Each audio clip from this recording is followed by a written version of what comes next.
It's handlers learning to know and support their dog. At the end of the day, that's what we're doing.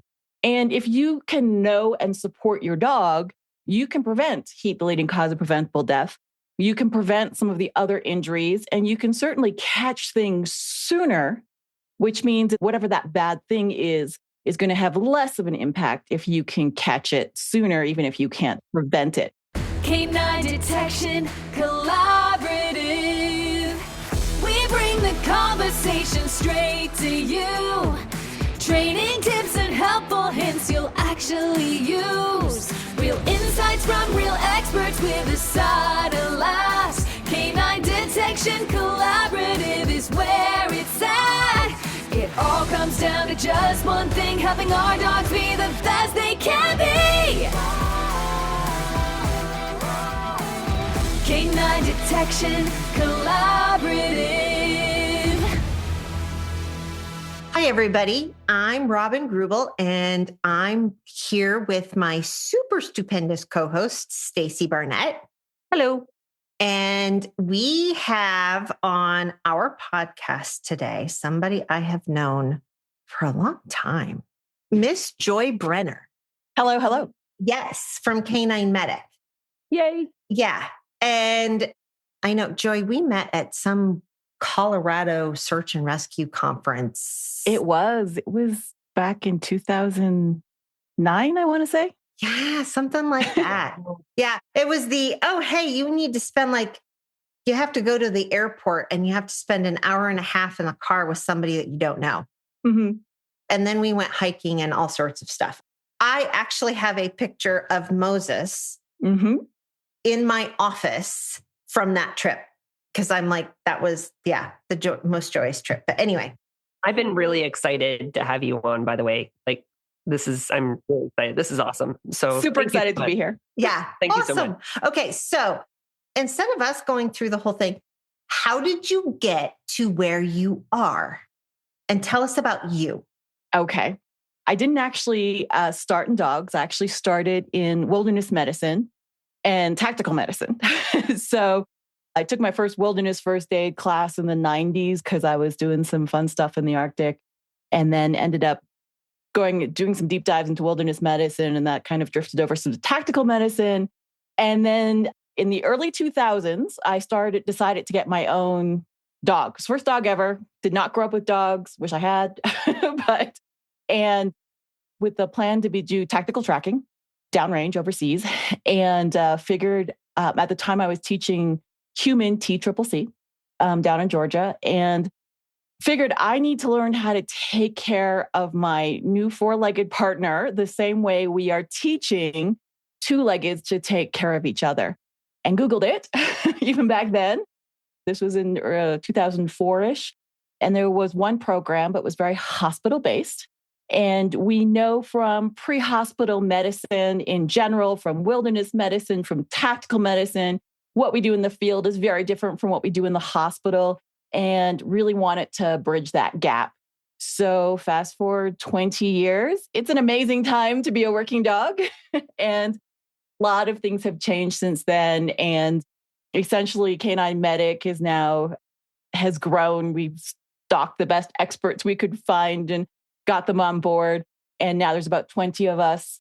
And as I said, it's a great time to be a working dog, and we're happy to be part of that.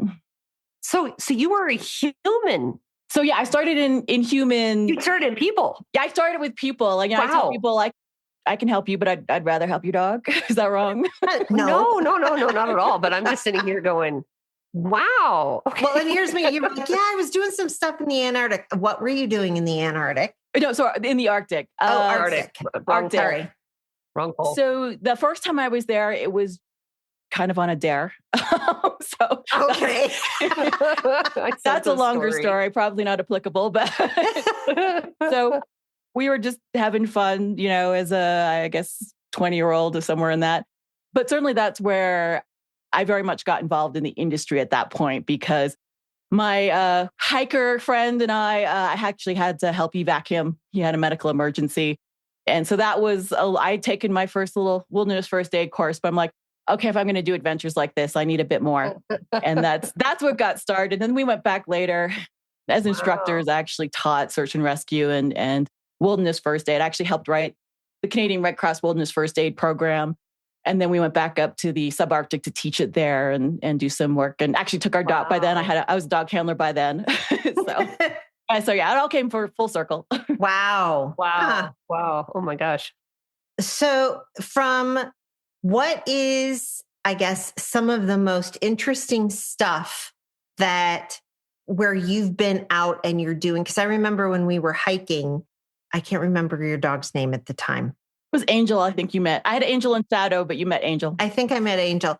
I remember us stopping alongside the trail and I had to take pictures because you were doing something, or I don't know if you're like, oh, hey, this would be a good time to show this.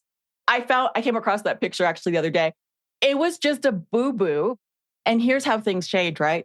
It was a boo-boo. But I had nothing on me at the time. When we met, it was very new into canine medic and the program has evolved and I as a handler have evolved and I carry a little bit more stuff. But at that time, I had nothing on me. And so it's embarrassing, but what we used was a napkin and a hair tie. Yes. it's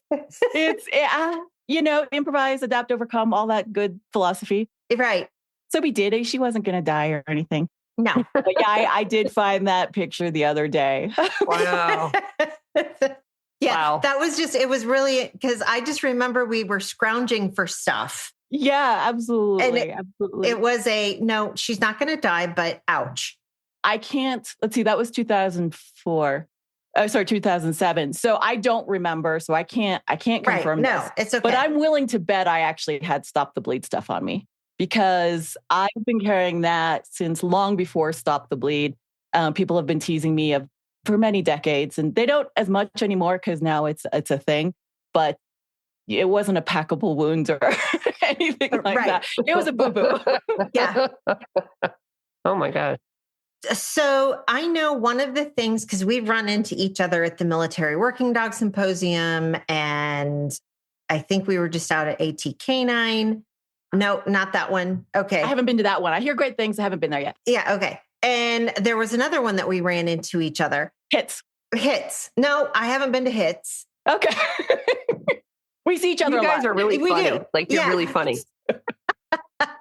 Well, I saw her like twice. Oh, I think it was the Joint Symposium for Working Dogs, maybe. No.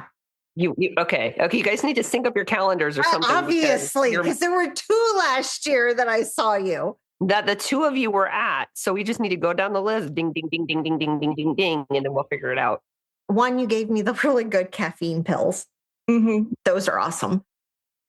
And you had talked about the little mannequin thing that you use.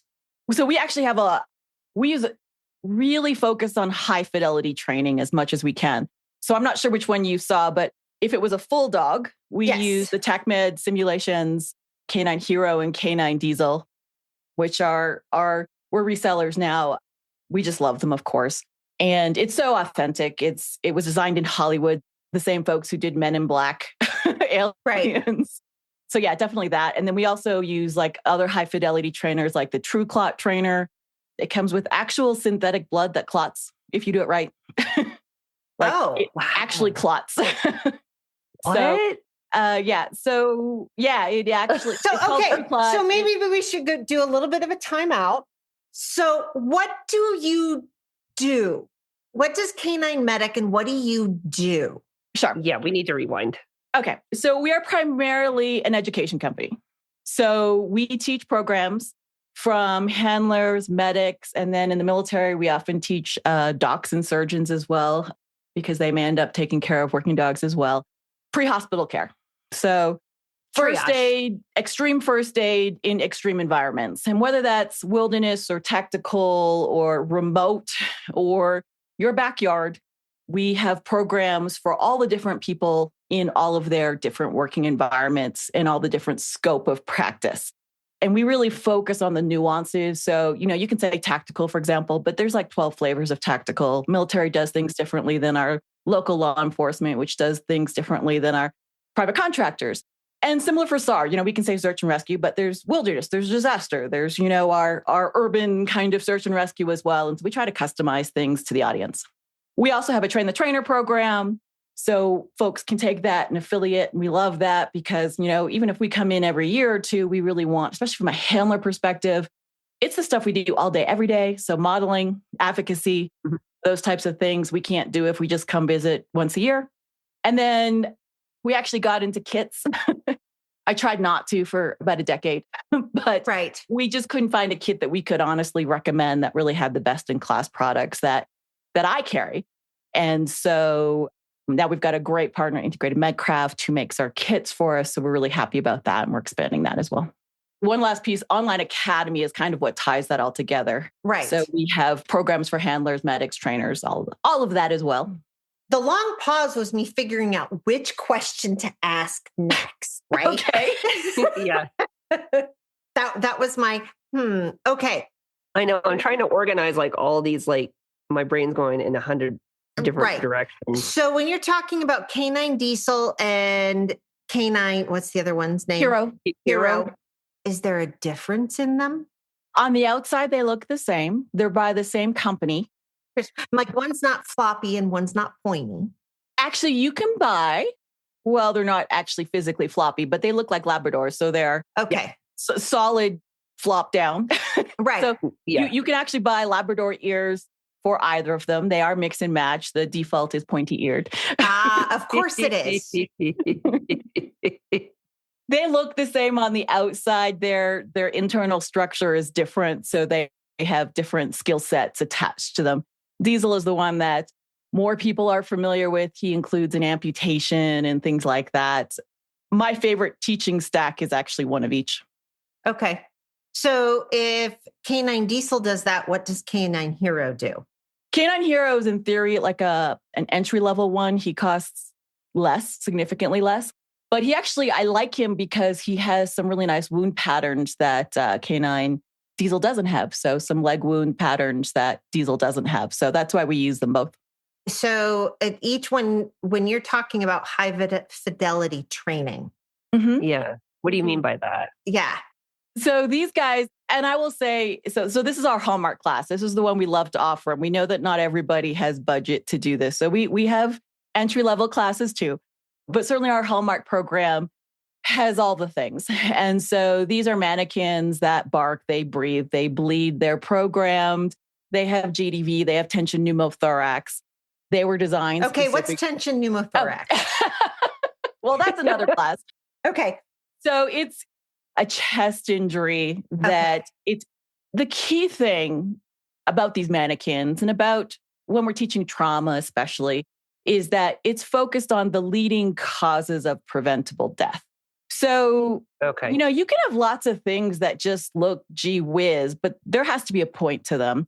And so the point to these mannequins is that they have all of the injuries that the military has identified as the leading causes of preventable death. And one of those injuries is something called tension pneumo, which we learn in all of our trauma classes. And essentially, it's an injury to the chest. We'll simplify it, and is something that can be one of those leading causes of preventable death. Okay. And the nice thing is that with tension pneumothorax, the treatment is pretty invasive. It's putting a needle in the dog. So these mannequins allow us to put a needle in the dog. Right. And because that's one of those things we can't do with our demo dogs. So, right. Because that's a collapsed lung, right? Yes. Look at me. Yeah. Very good. Excellent. Mm. Are you impressed? Not you, Joy. I'm talking to Robin. Robin, are you impressed? Yes. Because clearly Joy is I would have had no idea. Yeah. Here's me. I'm like, no, I know how to put on a booty. that helps. That's important too. I mean, honestly, and it's one of those things. It's the risk matrix. It's how often does this happen versus the consequences and things like that. Well, it's also one of those things when you're dealing with special forces teams or whatever that are out there by themselves, or even I know we've been talking that Canine Census is using the Canine Medic as our first aid supplier. So when you come through the Canine Census Academy, we have a component that is first aid. Right. And so I'm like, Joy's just going to do that because that's so not my jam. No, that totally makes sense. Right. And so I know that there's like the basic canine first aid stuff that a lot of your national certifications require. Mm-hmm. For you, and I know we've talked about this too, you're talking and you educate people more on the work rest cycle. Mm-hmm. Right. Yep. And so Absolutely. talk through that. What do you want people regulating and learning how to do? Sure. And if we actually just tie that back for a second to what we know are the leading causes of preventable death, it's not actually trauma. So certainly we teach trauma, and lots of people ask us for trauma classes, and we're kind of advocates. And would you like a heat class with that? Yeah. So, Yes. Yeah. Right. Because heat is the leading cause of preventable death, hands down. Every working dog, every pet dog, doesn't matter whether work in Norway or in Texas, it's the leading cause of preventable death. And that's not something that the mannequin training is really going to address. And so that is a huge focus for us. And like you said, that's the all day, every day, low tech heat exertion curve is what we call it. And it's really about, I was going to push back a little bit when you said, oh, that's not my thing. And I'm like, I'm willing to bet it really is your thing. It is. Yeah. It is my thing, but not as structured as you have it. Yeah. Well, and really from a handler perspective, what we're looking at is what we call our Handler 2.0 program. And it's handlers learning to know and support their dog. At the end of the day, that's what we're doing. And if you can know and support your dog, you can prevent heat, the leading cause of preventable death. You can prevent some of the other injuries, and you can certainly catch things sooner, which means it's going to have whatever that bad thing is going to have less of an impact if you can catch it sooner, even if you can't prevent it. So from a handler perspective, absolutely.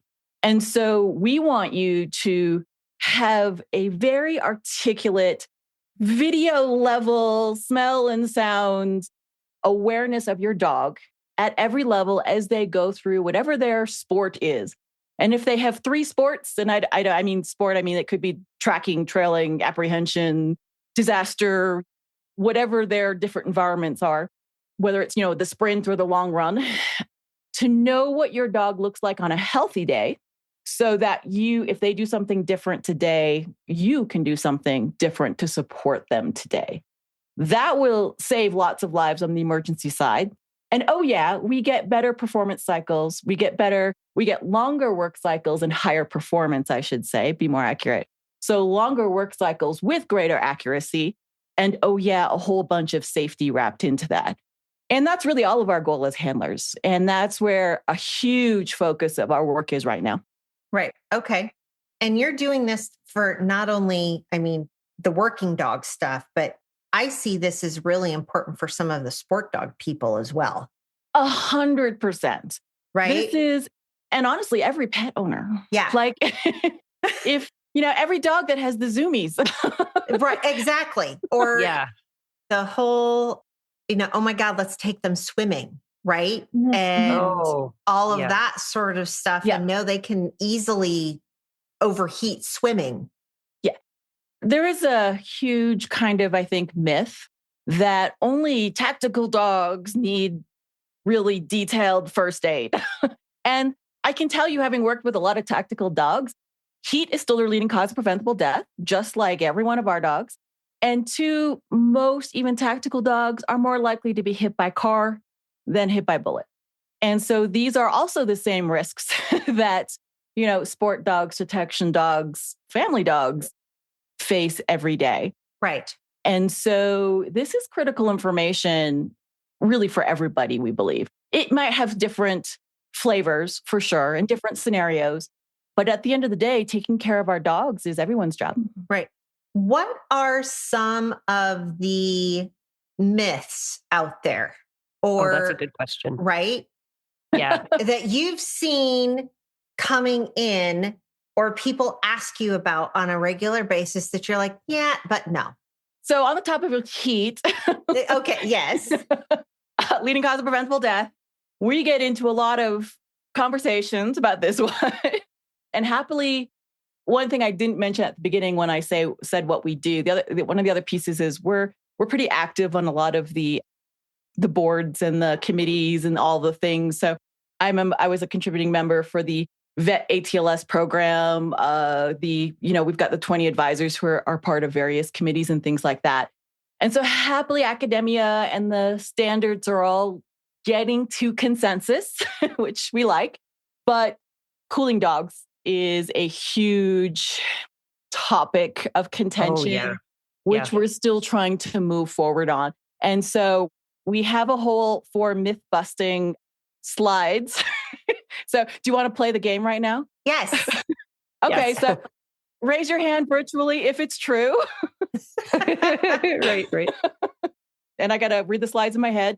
But alcohol on pads is a safe and effective way of cooling dogs. Raise your hand virtually out there in the world if you think it's true. Robin says no. I'm thinking probably not. And you would both be correct. Okay. Phew. So, oh my gosh. We used to teach it. Stress. The stress. Okay, very good. Yeah. Okay. And the trick there is safe and effective. The amount that would be safe is not effective. The amount that is effective is not safe. It does having a cooling impact, but if you were looking at a freight train moving, the amount of cooling power it has and it's gone. And so it does not have enough cooling power to be relevant to any kind of major cooling. So you don't have to carry rubbing alcohol. I'll shorten this for podcast land, but there's 2 that kind of go together. Ice packs. So I don't know if you've heard. So discussion of, whether you would use ice packs in the field or not, if you have them, depending on your working environment. If you've got vehicle access, you can get access to ice packs. There was a period in time where the industry said don't use them because it caused something called vasoconstriction, which means your vessels get really small. And so it prevents you from cooling. I want to say that that's not true because I've seen the posts of, no, get them cooled down as fast as possible. And then take them to the vet. The argument there was that ice packs didn't cool you down. And that never made sense.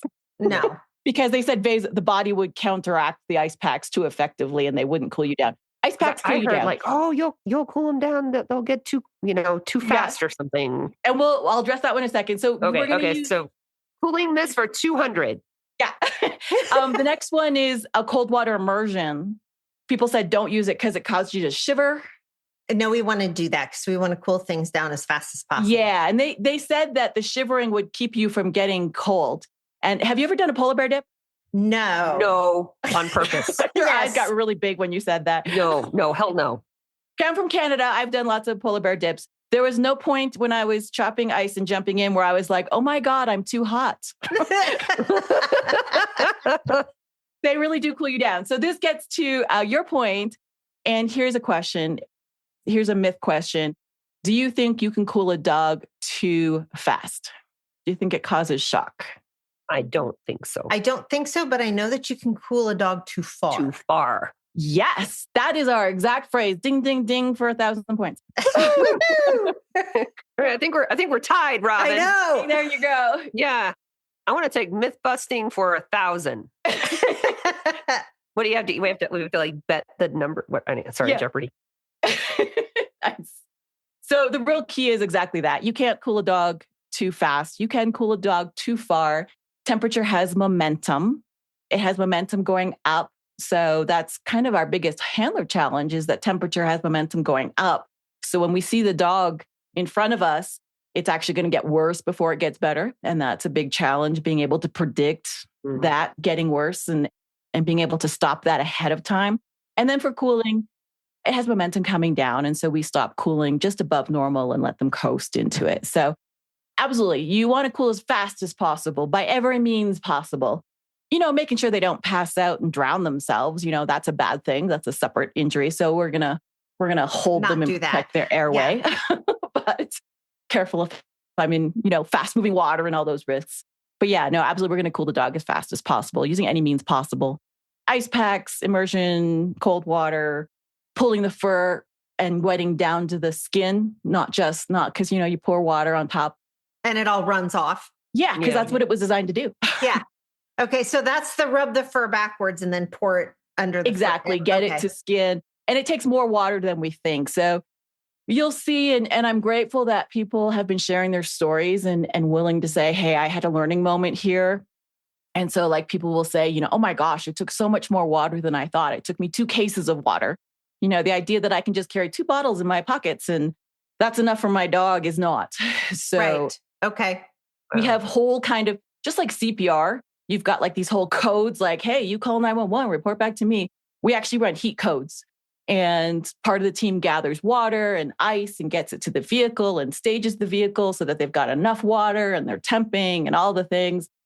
Interesting. Okay. Minutes and seconds save lives and keep your dog from getting permanent brain damage. What are your thoughts about the temperature microchips, like the microchip with a temperature reader? Yeah. So I will say my dog has one. Okay. And I've only used it in class. Okay. Oh. And we've done a pretty deep dive on this. So and so I can kind of tell you both sides of it and then let handlers choose your own adventure. It is accurate representation of the temperature just below the skin. It is a very accurate chip. Okay. We've worked with manufacturers. I have no doubt that the chip is very accurate itself. So it's not going to show core temperature it's not going to show core it's not in the core of the dog. Exactly. And that number is sometimes higher, sometimes lower. Okay. It depends on what's going on with the dog and what's going on in their environment. Mm-hmm. Your gold star is cooperative care and a thermometer. And so I temp my dog Storm so often that she literally lifts her tail for us. So very easy for me to temp her because she gets temped a lot because I want to know her temperature often. Oh my gosh. Having a dog that had puppies.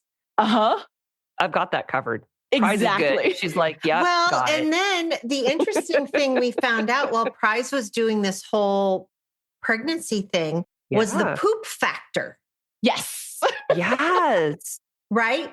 I did not know about that. So we'll have to talk about that because people are probably like, what are they so we can go back to myth busting. If you pull your temperature out of your dog's butt, can the temperature be too low? And obviously, yes. Yeah. Because poop temperature is lower typically than body temperature. Yeah. Yeah. Interesting. So take their temperature. So let them poop. Mm-hmm.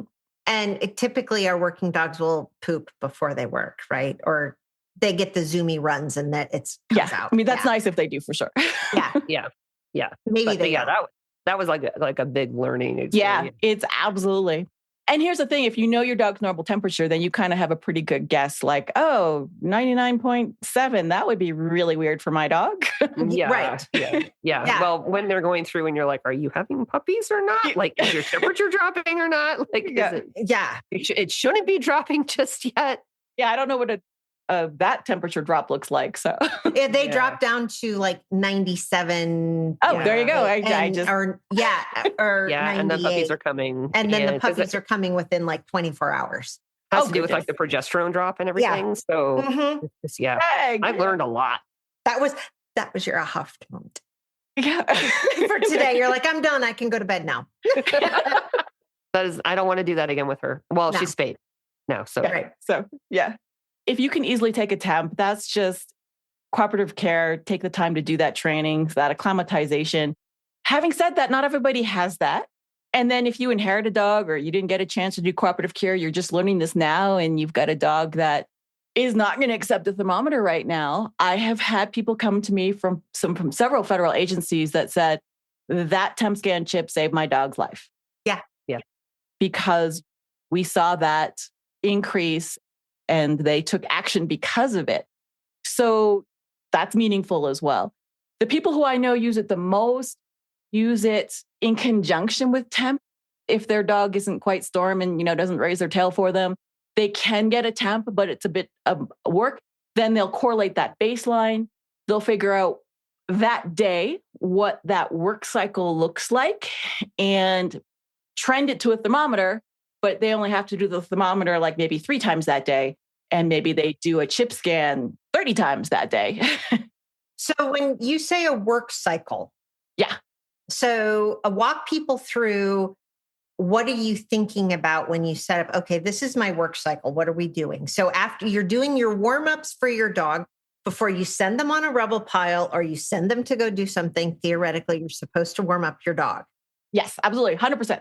We consider our work cycle basically that entire evolution, including the warm-up, basically, door to door, car door, house door, kennel door, whatever that looks like. We want handlers to really know. And in fact, our baseline has 2 baseline starts when we have a card, and everybody can grab the card. I'll give you guys links that you can get. There will be links in the show notes so people can go find stuff, including a link to your kit.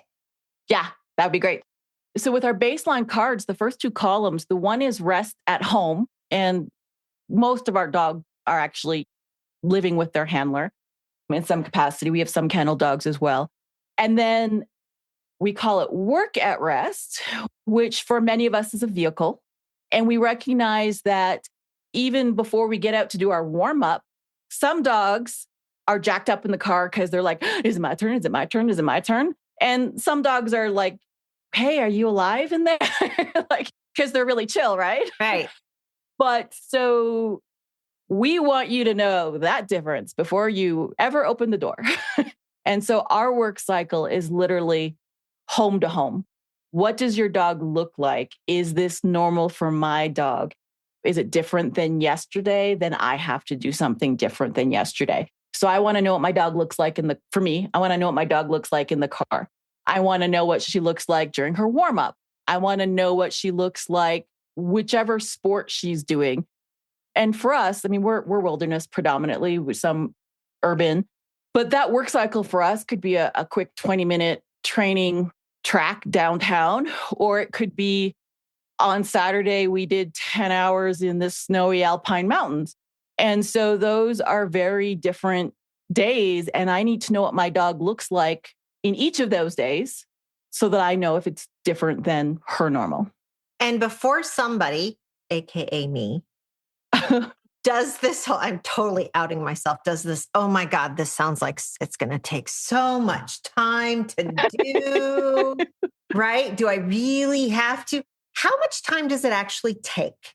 It takes more focus than time. Okay. So explain that. Mental focus. You know what I mean? Like there's some mental discipline involved. And honestly, I mean, I'm like every other handler. I'm fortunate. My husband is also a handler. So we have a good 2-to-1 ratio to take care of Storm. Yeah.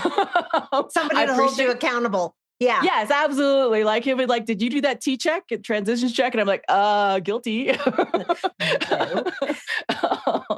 So it takes a little bit of time to baseline initially. So like maybe, but I mean, like we're talking 15, 20 minutes extra to your regular, whatever you just did.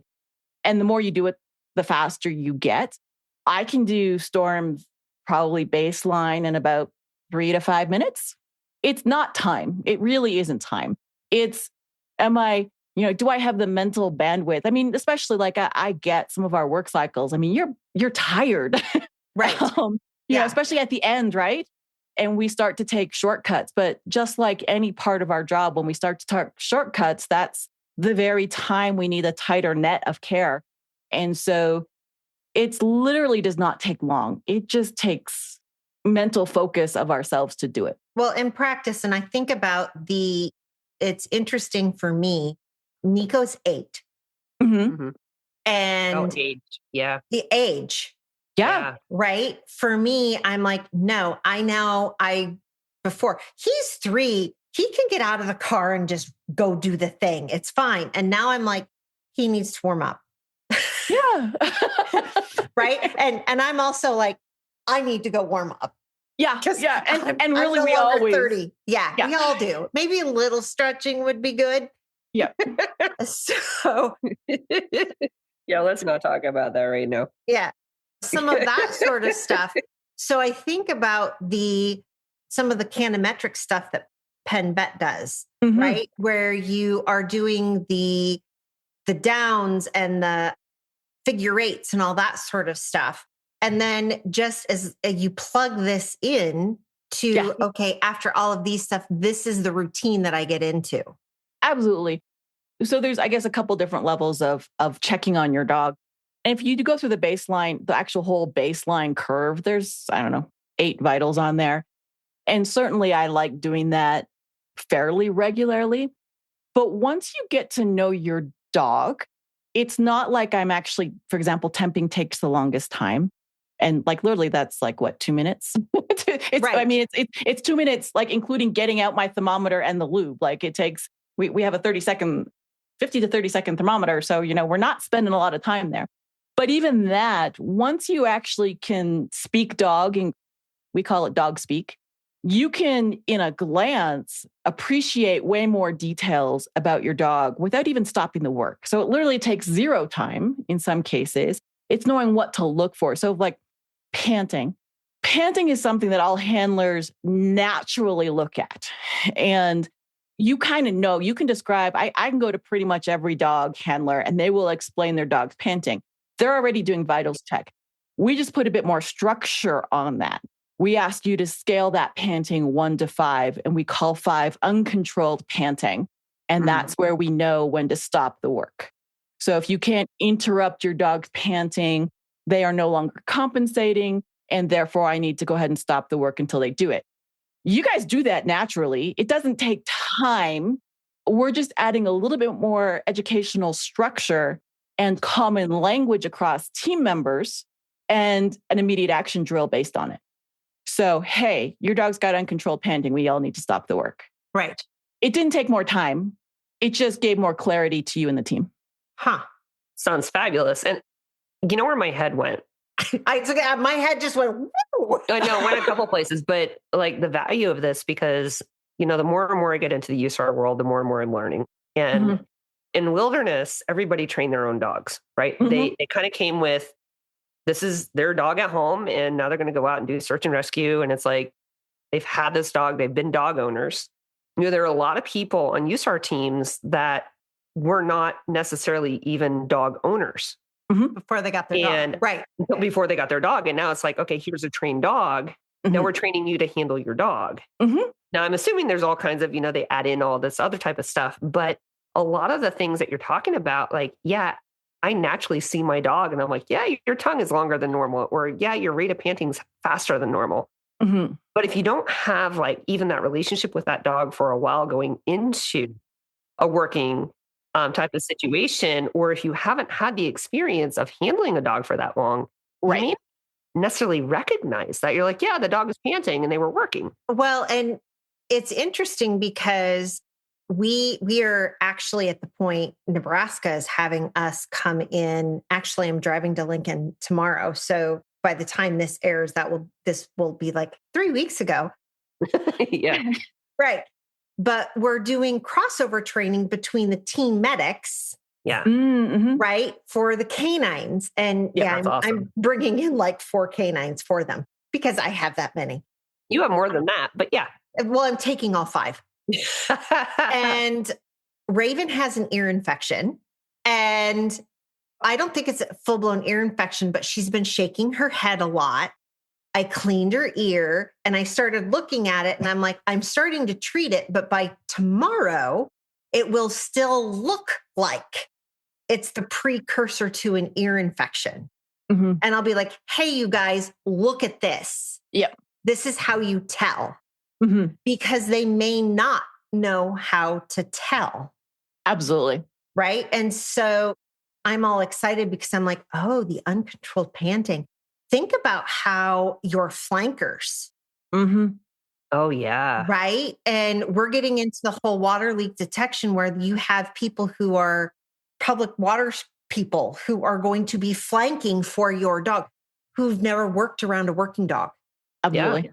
Right. Or might have a puggle. Yep. When they're a puggle, you really need to know this stuff. I think that's key. And actually, I'm fortunate on my search and rescue team. So I'm San Bernardino County Search and Rescue, the SB Star dog team. And we actually have flankers who don't have dogs. And like one of them's like a full paramedic and things like that. So we love having that skill set. And when we teach paramedics, we say, hey, you know what patient care looks like. you know what patient profiles look like. The medics, they look across the room, they can see somebody, you know, with whatever injury. They know by the tripod, they know by the general impression. And so we teach medics to convert their patient eyes to dog eyes. Okay. And then on the handler side, we know that handlers know, you know, their dog, you know, when that head tilt, when they're giving you the paw, when they're in drive. So we teach them medical eyes. So like, what is the difference between panting and respiratory distress? They don't see respiratory distress. The medic sees respiratory distress in humans every day, Right. but handlers don't see that.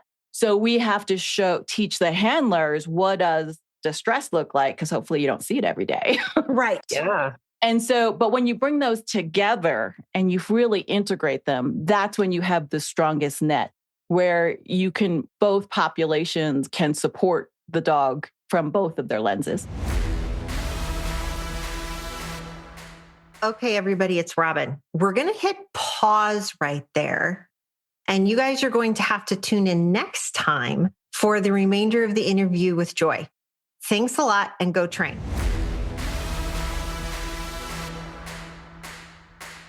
Canine Detection Collaborative.